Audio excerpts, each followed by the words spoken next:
Hi, I'm Erin McInespy, and I'm here at Boarding House Park with Lowell High graduate class of 2009, Jordan Guys. Okay, so our goal is to spread awareness and hopefully prevent someone at Lowell High from making a bad choice that could affect their future. Would you mind sharing your story with us?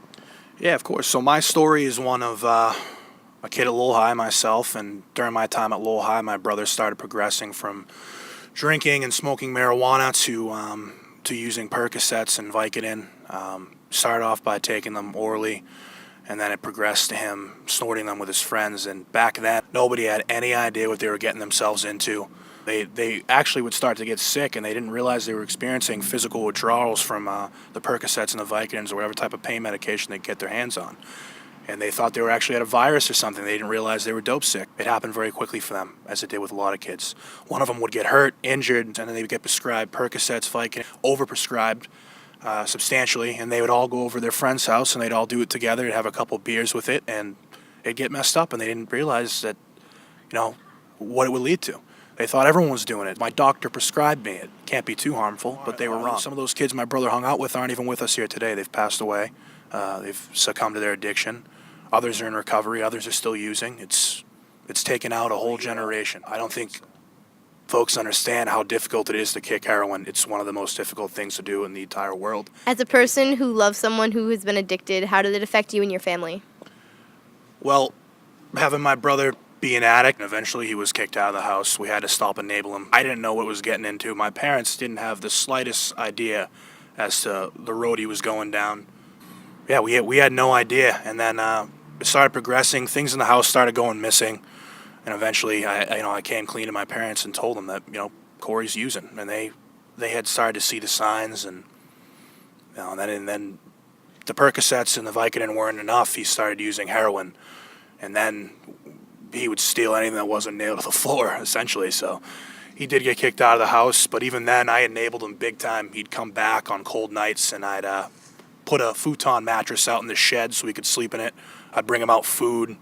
I actually went down to Rite Aid and I got him a bunch of clean needles because I didn't want him catching some sort of transmittable disease. I mean, I enabled him because I loved him and I thought that I was helping him, but in the end, I wasn't. I was hurting him. The toughest but best decision I ever made was to cut my brother off and give him tough love. I'd still talk to him. But anytime he'd ask me, can I have $20, $30? Can you get me this? Can you get me that? Can you, let me sleep in the shed? I said no. And for addicts, all they think about is getting high, and they're not going to stop thinking about that until they hit rock bottom. You can't get better until you hit rock bottom, until you realize that there's nothing else left. There's no one else left that's going to bail you out. What was the reality of living with someone who was an addict? So a lot of it, as I said, it happened fast, but 3-4 months when my brother started declining big time. I didn't see it physically until I looked at a picture of us from a family party, and then I looked at the picture, I looked up at him, and he looked like a completely different person. He had bags under his eyes. The track marks were starting to come in on his arms. He had drastic weight loss. He looked like a zombie. He looked like he was dying, and in reality he was slowly dying. My cousin Zachary was another addict. He unfortunately has passed away of an opiate overdose a couple years back. He developed a severe abscess. What an abscess is an infection you get from using heroin needles. And it started eating away at the flesh on his arm, and he looked like he had some sort of flesh-eating virus, but he didn't. It was from using. People don't realize the road they're going down. The other thing was I'd go out with my brother. Sometimes we go to the gas station. There's always the threat of violence, because when you're an addict, you steal from everyone, including drug dealers. There was always the threat that I could get caught in the crossfire or someone would come and hurt him, and I can't sit there and watch my brother get beat up, and then I get dragged into it. And this happened in Lowell. And there was a couple times where we're at a gas station. I was going to get out of the car, and he'd lock the doors and take off, and I'd say, what's going on? I didn't really know. And he'd tell me, that guy doesn't like me. And looking back on it, I know now the reason why it probably was after my brother is because he owed him money or he stole from him. So there was a time him and my other cousin Nicholas had taken my father's safe, and my father had a decent amount of money in the safe because he was going to buy stock for a job tomorrow. He's a contractor, and they had taken $3,000 out of it and actually returned the safe. There was more money and there was jewelry in there, and we would put everything in the safe that was valuable because it never thought my brother would take the whole thing. Unfortunately, he did, and they brought it back with the rest of the stuff in it, and that $3,000 that they took was gone in 2 days.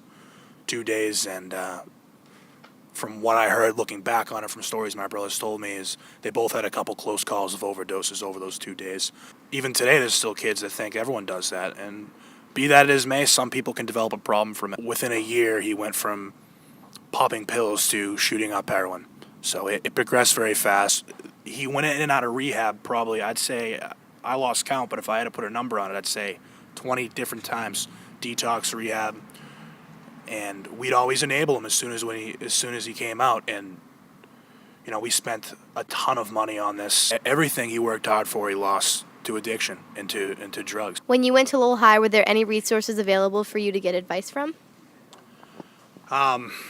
As I said, there was very little known about it back then. As far as I know, there was no resources. I mean, I'm sure I could have walked into a guidance counselor's office, but I mean, I had some of my good friends that had older brothers that were addicts, and I never even spoke about it with them. There was a stigma that there still kind of is, that people are ashamed. No one wants to talk about their brother that's a dope addict. I think a great idea would be some sort of support group at Lowell High for loved ones of addicts, whether you got a brother, a sister, an uncle, a mother, or father that's an addict. You know, it's very difficult to be someone who loves an addict just as much as it is to be an addict. And I think there's a lack of support there. And I'd like to see that change big time. Is there anything that they could have said or done to, like, promote the fact that you could have talked about it? Yeah, if somebody could have told me that I have nothing to be ashamed of, I mean, deep down I knew it, but I was kind of embarrassed. I mean, my friends would ask, you know, my brother would go into rehab, my friends would ask how he's doing, and just be one-word answers. I'd say, good, he's fine, and I wouldn't want to talk about it. I'd make that very clear to people, mostly because of the embarrassment, because of the stigma, you know. Especially in these days of social media, you see people say some pretty horrible things about addicts. But I can tell you that if they experienced the pain and the tragedy that I have, that they will not say those things. So yeah, if I could have found somebody that could have related to my story, I think it would have been very good for me. It certainly affected my grades. It affected my outlook on life, my outlook on my future, everything. Every phone call I got during the day, at night, I'd think, is this the call I'm going to get about my brother being dead? You know, I'm going to put my parents through hell, put us through hell. Thankfully, a lot of that's behind us, but it can happen to anybody. It doesn't matter, rich, poor, black, white. It doesn't matter. It can happen to literally anybody. Knowing what you know now, what would you have done differently? And the first thing I would have done is when I saw my brother and his friends using, back then I thought I would have been a tattletale, but I would have went and told my parents. I would have told anyone who would have listened.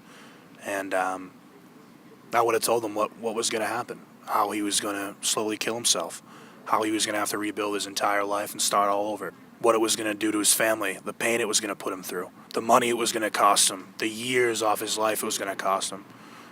I'm sick of going to funerals. I'm sick of going to wakes. I'm sick of burying my friends.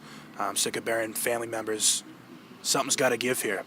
People need to wake up, and we need to realize that it's a very slippery slope. You think you can take that one pill on the Saturday, take a Percocet, and then go to the keg party, have a couple beers. That's how it starts, and then it progresses out of control, and the next thing you know, you're putting a needle in your arm, and you're destroying your life. So don't do it. That's all I have to say.